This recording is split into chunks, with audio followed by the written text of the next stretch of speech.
Hello అండి, అందరికీ నమస్కారం. అందరూ ఎలా ఉన్నారు? నేనైతే చాలా బాగున్నానండి. మీరందరూ కూడా బాగుండాలి అని అయితే మనస్ఫూర్తిగా కోరుకుంటున్నాను. Welcome back to my channel smart Anu vlogs. ఈ వీడియోలో మీకు రేపటి నుంచి అయితే పండగ నెల ప్రారంభమవుతుందండి. ఈ పండగ నెలలో సంబరాలు ప్రారంభమవుతాయని కూడా చెప్పొచ్చు. ప్రతి ఇంట్లో బంధువులతో అదేవిధంగా ఆటపాటలతో సంబరాలు అనేటివి మామూలుగా ఉండవు. ఇంకా పక్కా విలేజ్లో అయితే ఇంకా చెప్పనవసరమే లేదు కదండి. భోగి మంటలు, అదేవిధంగా పిండి వంటలు, పాత సామాన్లు అన్నీ బయట వేసేసి కొత్తగా లైఫ్ అనేది స్టార్ట్ చేస్తాము అన్నట్లు ఉంటుంది కదా. మెయిన్గా వచ్చేసి ముగ్గండి. వాకిట్లో ముగ్గు చూస్తే చాలు ఇంట్లో లక్ష్మీదేవి ప్రవేశిస్తుంది అంటారు. ముగ్గు అంటే ఇల్లు చూసి ఇల్లాలని చూడాలి అని పెద్దలు చెప్తూ ఉంటారు కదా. అదేవిధంగా పల్లెటూరులో అయినా సిటీస్లో అయినా ఎక్కడైనా కూడా సరేనండి, మెయిన్గా అయితే పండగలలో ముగ్గు అనేది చాలా ఇంపార్టెంట్. మా ఊర్లో అయితే ఖచ్చితంగా ఇలానే ఉంటుందండి. పక్కా విలేజ్ మాది. ముగ్గులు అయితే కంపల్సరీగా అనేటివి ఉంటాయి. ఈరోజు మార్నింగే మేమైతే ఒక 10 రకాల రంగులు, ముగ్గు పిండి, ముగ్గురాళ్ళు అన్నీ అయితే తీసి పెట్టుకున్నాము. ఈ నెల రోజులు రేపటి నుంచి పండగ అయిపోయేదాకా అయితే అందమైన ముగ్గులతో అందంగా ఇల్లు పెట్టుకోవటం, ప్రతిరోజు పూజ చేయటం ఇలాంటివి అన్నీ కూడా జరుగుతాయండి. అదేవిధంగా అందమైన పూల మొక్కలతో చాలా బాగా అయితే డే అనేది గడుస్తుంది. ఈ పండగ నెల రోజులలో మనం వాకిళ్ళ ముందైతే దారుల ముగ్గులు అయితే వేస్తాము. అంటే 4 వైపులు కూడా ఉత్తరం, పడమర, దక్షిణం, తూర్పు ఇలా 4 సైడ్లు కూడా మనం దారులు అయితే తీసి ముగ్గు అనేది వేస్తాము. ఇలా తీయడం వల్ల మనకు ముగ్గు బాగా అనిపిస్తుంది కదండి. మన ముగ్గు దేవుడికి నచ్చి అంటే బాగుంది అనిపిస్తే ఆ ఇంట్లో ఎటువంటి సమస్యలు లేవు, ఎటువంటి దిష్టి సమస్యలు లేవు అంటే లక్ష్మీదేవి ఏదో ఒక దారి నుంచి మన ఇంట్లోకి ప్రవేశిస్తుంది అని పెద్దలు చెప్తూ ఉంటారు. ఈ నెల రోజులు కూడా పీడ నెల అంటారు. ఈ నెల రోజులకి కూడా ఎటువంటి శుభకార్యాలు కానీ చేయరు. అదేవిధంగా అంటే ఇళ్ళల్లోకి మారటం, గృహప్రవేశం ఇలాంటివి అన్నీ కూడా చేయరండి. ముఖ్యమైన పండగలు అయినా పీడ నెల అంటారు. ఇంకా ఇట్లాంటివి ఏమీ అసలు చేయరనమాట. అదేవిధంగా మనం మెయిన్గా అయితే భోగి పండగ, సంక్రాంతి, కనుమ, పశువుల పండగ అయితే ఏపీలో బాగా జరుపుకుంటారు. ఆంధ్రప్రదేశ్లో మా ఊర్లో అయితే ఇంకా అంగరంగ వైభవంగా జరుపుకుంటామండి. అమ్మ వాళ్ళ ఊర్లో కూడా అలానే జరుపుకుంటాము. అదేవిధంగా ఈ పండగ నెలలో కూడా మేము ఎలా చేసుకుంటాము ఏంటి అనేది కూడా మీకు ఆల్రెడీ వీడియో షేర్ చేసి పెడతాను. మనకు అమ్మవారి అనుగ్రహం కలగాలి అని అనుకుంటే ఇంట్లో ఎక్కడా కూడా మనకు బూజు అనేది ఉండకూడదు. అదేవిధంగా అంటే చెడిపోయిన వస్తువులు, సువాసన లేని వస్తువులు, బూజు పట్టున్న వస్తువులు ఇలాంటివి ఏమి ఇంట్లో అస్సలు ఉంచకండి. ఈ పండగ నెల అంటే పండగ వస్తుంది అనగా ముందు రోజుల్లోనే మనం అన్నీ శుభ్రం చేసి పెట్టుకోవాలి కాబట్టి అన్నీ కూడా శుభ్రంగా చేసి పెట్టుకోండి. అదేవిధంగా ఈ పండగలలోనే పిండి వంటలు కూడా చేసుకుంటారు. మా సైడ్ అయితే ప్రతి పండగకి సంక్రాంతికి అయితే మేము చేసుకుంటాము. అవన్నీ చేసుకొని అమ్మవారు ముందైతే పెడతాము. తర్వాత ఎవరైనా ఇంటి ముందుకు వచ్చి అడిగిన వాళ్ళకి కూడా ఇస్తామండి.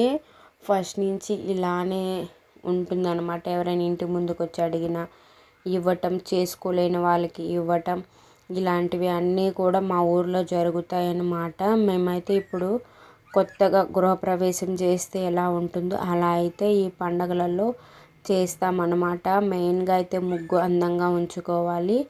దారులు ఇక్కడ నేను చూపించినట్టుగా 4 వైపులు కూడా దారులు అనేటివి ఉండాలండి. ఏ ముగ్గు వేసినా కళగా అనిపించాలి. ఆ తర్వాత ఇల్లు వాకలంతా కూడా బూజులు కొట్టుకొని శుభ్రపరచుకోవాలి. ఉన్న సామాన్లు, బూజు పట్టిన సామాన్లు అన్నీ కూడా శుభ్రపరచుకోవాలి. పనికిరాని వస్తువులు, ఉపయోగించిన వస్తువులన్నీ కూడా బయట వేసేసేయాలండి. భోగి మంటలో వేసేసేయాలి. అక్కడితో మనకు ఉన్న పీడలు అన్నీ కూడా పోతాయి, తొలగిపోతాయి. కొత్త జీవితం, కొత్త లైఫ్ స్టార్ట్ అవుతున్నట్టు అవుతుందండి. చాలా బాగా కూడా అనిపిస్తుంది. నెగిటివ్ ఎనర్జీ కూడా పోయింది అని అనిపిస్తూ ఉంటుంది. ఈ నెల రోజులు కూడా చాలా సంతోషంగా అయితే గడుస్తాయండి. ఈ నెలలో ఏది కూడా శుభకార్యాలు, గృహప్రవేశాలు అస్సలు చేయకూడదండి. ధనుర్మాసం అని కూడా చెప్పచ్చు. మీరు లక్ష్మీదేవి మీ ఇంట్లో ఉండాలి, మీకున్న సమస్యలన్నీ తొలగిపోవాలి, ఒక కొత్త లైఫ్ స్టార్ట్ అవ్వాలి అనుకుంటే ప్రతి ఒక్కరు కూడా నేను చెప్పినటువన్నీ కానీ ఫాలో అయ్యారు అంటే కంపల్సరీగా మీకు అమ్మవారి అనుగ్రహం కలుగుతుందండి. మెయిన్గా ఇంట్లో ఎటువంటి గొడవలు లేకుండా ఇల్లంతా కూడా శుభ్రంగా ఉంటే ఆ ఇంట్లో కంపల్సరీగా లక్ష్మీదేవి కొలువై ఉంటుందండి. దానితో పాటు ఇంట్లో కొంచెం చేర్పులు మార్పులు చేయటం అంటే కొంచెం అందంగా ఉంటాయని మేము పూల మొక్కలనైతే ఇలా చేసామండి. అంటే ఎవరెవరి ఇంటికి తగ్గట్టు వాళ్ళు చేసుకోవడం. మనీ ప్లాంట్కి కూడా మనం ఒక అగరబత్తి వెలిగించి పెట్టడం, ఇంట్లో కూడా మంచి సువాసన రావడానికి ఒక ధూప్ స్టిక్ వెలిగించడం, నెగిటివ్ ఎనర్జీ తొలగిపోవడానికి ఉప్పులో అంటే మనం గాజు బౌల్లో ఉప్పును వేసి ఈశాన్య మూల ఉంచటం, ఇలాంటివి అన్నీ చేయడం వల్ల ఉన్న సమస్యలు అన్నీ కూడా దూరం అయిపోయి నెగిటివ్ ఎనర్జీ పోయి అమ్మవారు అనుగ్రహం అనేది మనకు కంపల్సరీగా లభిస్తుందండి. ప్రతి ఒక్కరూ కూడా ఈ నెల రోజుల్లో మీ లైఫ్లో ఖచ్చితంగా ఏదో ఒక మార్పు అనేది కనిపిస్తుందండి. నేను చెప్పినట్టుగా ఈ పండగ నెలలో మీరు ఇలా అన్నీ కూడా నీట్గా పెట్టుకోవటం, ఇంట్లో ఎటువంటి సమస్యలు లేకుండా ఉండడం, మనకు ఎంత పెద్ద సమస్యలు ఉన్నా కూడా మనము ఉన్న దాంట్లోనే సంతోషంగా కానీ ఉన్నాము అంటే ఎంత పెద్ద సమస్య కూడా మనల్ని ఏమీ చేయలేదండి. ఇది మాత్రం పక్కాగా చెప్పగలను నేను. మీరు కూడా ఈ నెల రోజులు కాదండి, లైఫ్లో ఎప్పుడు కూడా ఉన్న దానితో హ్యాపీగా ఉంటే చాలు. లైఫ్ అంతా కూడా చాలా హ్యాపీగా అయితే ఉండొచ్చండి. ప్రతి ఒక్కరు కూడా మెయిన్గా మనలో చూసేది ఏంటంటే ఖచ్చితంగా ఆడవారిలో ఇల్లంతా ఎలా ఉంది, వాళ్ళ మాట తీరు ఎలా ఉంది, వాళ్ళు చేసే పని అంటే వాతావరణం ఎలా ఉంది అని అయితే మెయిన్గా చూస్తారండి. మనం మాట్లాడే తీరును కూడా ఆలోచించి మనం సైలెంట్గా ఉండటం లేదా ఆలోచించి మాట్లాడితే చాలా మంచిది. ఇల్లు వాకిలి శుభ్రంగా పెట్టుకోవటం, ఎప్పుడు వస్తువులు అప్పుడు క్లీన్గా పెట్టుకోవటం, ఎప్పుడు బట్టలు అప్పుడు ఉతుక్కోవడం, ఇంట్లో అందరూ సంతోషంగా ఉండటం, ప్రశాంతంగా ఉండటం కానీ జరిగితే ఎటువంటి సమస్య కూడా మన దరిదాపుల్లోకి కూడా రాదండి. అప్పుడే అమ్మవారి అనుగ్రహం కూడా కలుగుతుంది. మరాఠీలో అంటే చాలా వరకు గుజరాత్ సైడ్ మొత్తం కూడా లక్ష్మీదేవి వాళ్ళ ఇంట్లో ఉండడానికి కారణం, వాళ్ళు కోటీశ్వరులు అవ్వడానికి, ధనవంతులు అవ్వడానికి కారణం ఇదేనంట. ఎప్పుడూ కూడా మనశ్శాంతిగా ఎటువంటి తగాదాలు లేకుండా ఉండాలి. 13 సంవత్సరాలు పిల్లవాడికి కూడా ఆ అవగాహన అనేది ఉంటుందండి బిజినెస్లో అనేది. అంత సూపర్ ఫాస్ట్ అనమాట వాళ్ళు. మార్వాడీలు కూడా చాలామంది ఇలానే ఉంటారండి. మార్వాడీలో మొత్తం కూడా ఉద్యోగం చేసే వాళ్ళు తక్కువ, అదేవిధంగా బిజినెస్ చేసే వాళ్ళైతే ఎక్కువ. చిన్న పిల్లలకు కూడా బిజినెస్ ఎలా చేయాలి అనేది అవగాహన అయితే ఖచ్చితంగా ఉంటుందండి. ఖచ్చితంగా మీరు ఇలా ట్రై చేసి అయితే చూడండి.